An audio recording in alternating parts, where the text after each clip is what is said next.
It's good over there, Meadow. And so, yeah, I'm just really. Oh, thank you, beautiful lifestyle.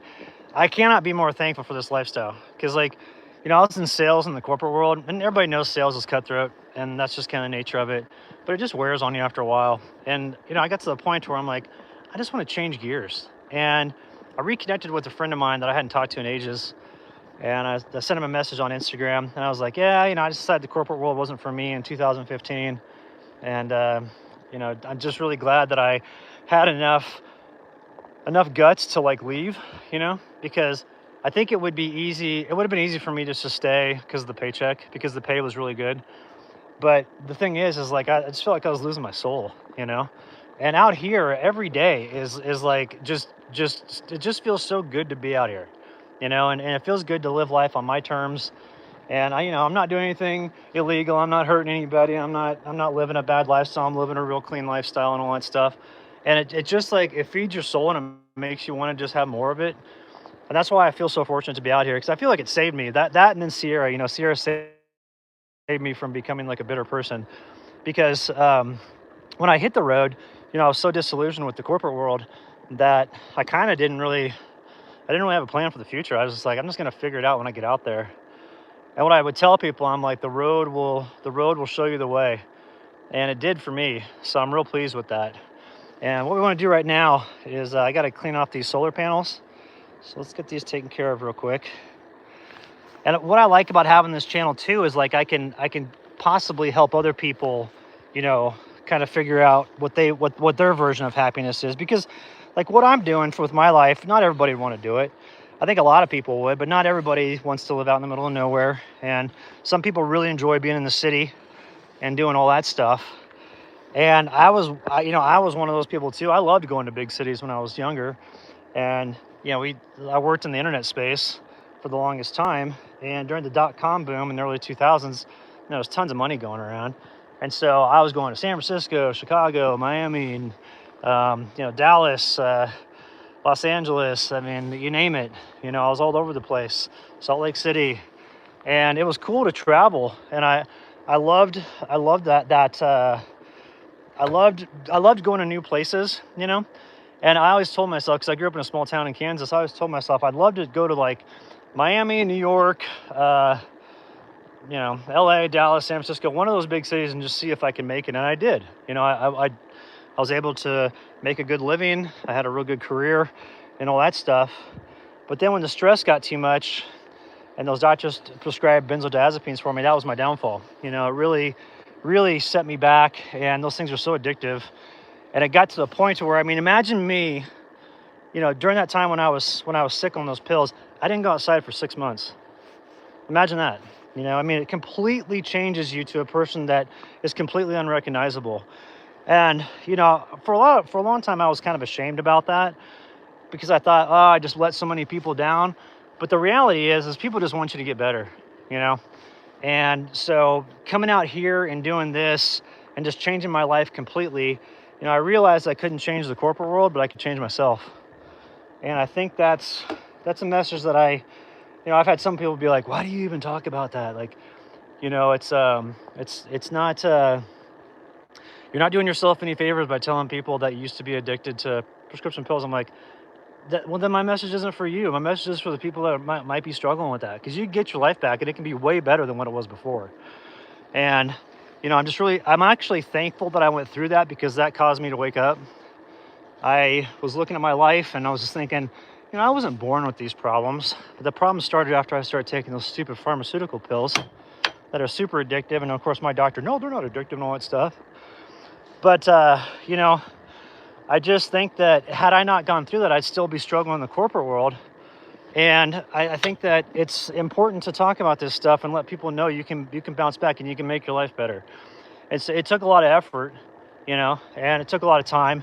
I had a lot of people that doubted me. I remember hearing all the comments behind my back from friends. Oh, Brian's lost his way.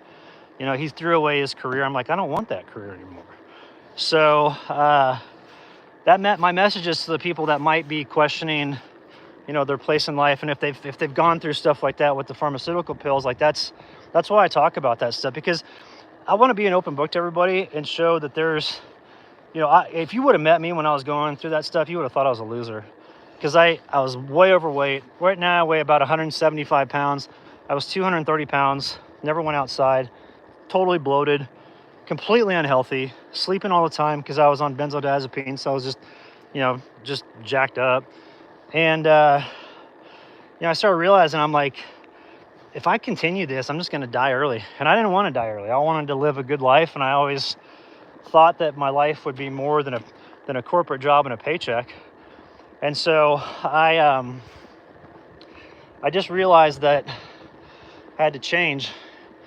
And I'm telling you, being out here has been the best thing in the world that's ever happened to me. And then being on YouTube as well has just created so many more opportunities for me and created a life that I didn't think I'd ever be able to have.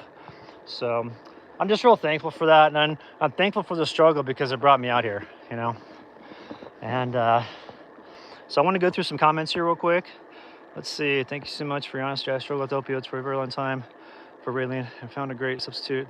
And Kratom, keep healing. Oh yeah, I've used Kratom as well. Kratom helped me with sleep when I was getting off benzos. And I think that, you know, as long as everything in moderation, you're in good shape, you know. So let's see, fart sack check. That's the funniest thing. Your honesty, that's a big plus, brother. I appreciate that, man. But I'll continue to talk about, you know, those struggles that I had and all those things when I was you know, in the corporate world, because I want to hopefully inspire people to possibly make a change, you know. And if you don't want to do content creation, you can still come out here and live this way, but you know, you just got to go, you got to find a way to work like on the ranches. Yeah, what I did for the longest time before YouTube took off was I was a ranch hand, because you got to think a lot of these ranchers, you know, especially in Colorado, a lot of them are getting older and their bodies are breaking down, so they need help, and they pay you cash too, which is nice. So, you know, you can have some immediate cash in hand if you're being a nomad. Another thing people do when they're coming out here and doing things is look at a master certificate, like in welding or something like that, or plumbing, and then you know, you could pretty much set your price with that, because around here there's not that many people around that have really good construction skills, but everybody's looking to build stuff, and so you could do that. And then online work. You know, online work is real good. I mean, if you've got some job that you can work remotely, then you're in good shape. So, see, quirky driven. I want to make a change. My soul dies every day. Yeah, that's where I was at. You know, when I first got in the corporate world, I enjoyed it because I just enjoyed the camaraderie and I worked with some pretty cool people. But I noticed over the 19 years that I was in the corporate world that, you know, it seemed like all the companies were being bought by these publicly traded companies. And then just like the culture just changed so much. It went from being like a intimate environment where people cared about one another to you just being a number. And then, you know, you get these people that would fly in from corporate, oh, let's go over your sales numbers, and not realizing like, oh, I have a life outside of work, and you know, my life isn't dedicated to like selling stuff and just being at the office all day long. And I had so many bosses, especially when I lived in California, and I don't know what it was out there. Maybe I just had a bad streak of luck with some bosses, but they would be on my case about always being in the office, and you got to work, and I know, sweetie, and you got to do this, and you got to do that. And, you know, we're going to call you on the weekend. We're going to have you come in because something came up with one of your clients. I'm like, you know, you can fire me tomorrow. I'm not going to live my life for you. Like, what is this? And now that I'm away from that environment, you know, I'll never go back to it, because I realized how toxic it was for me, and it wasn't a good deal. Look at Meadow here. She found one of her bones. What do you got there, girl? You playing? Let's play. Playing right here. What do you got? Oh, you got it. Go run. Go run. But I just realized, I was like, you know, I have a life to live, and it's not, my best years are not to be spent in an office hoping that I will make enough money to play my cards right to eventually retire. Because I started realizing once I got in my, I'd say like around 30, I was looking around, I'm like, all these people talk about how you can retire. No one retires because they don't have the money. And, you know, cost of living kept going up, and wages weren't going up. Now in sales, you can kind of control it a little bit, because if you sell more, you know, you make more commission. But I also noticed that as soon as I would sell more and hit all my sales goals, they would knock down my commission split, and then tell me I had to sell more just to make the same amount of money. So I'd be working more and more and more every year, and I'd be making the same cash. And I'm like, this is how they get people in the golden handcuffs. They want you to buy the house, get the big expensive car, mortgage everything and put everything on credit, and then you don't have a choice. You have to just keep working. And so the biggest thing that I did when I realized that I was going to go live this way was I got rid of my debt. And I just realized, I'm like, if I don't have cash, I'm not paying for it. I'm not putting anything on credit ever again. And luckily, I was able to buy this place. I had a month where I went viral on YouTube, did really well, and I was able to buy this place with cash. So I have no payments out here or anything.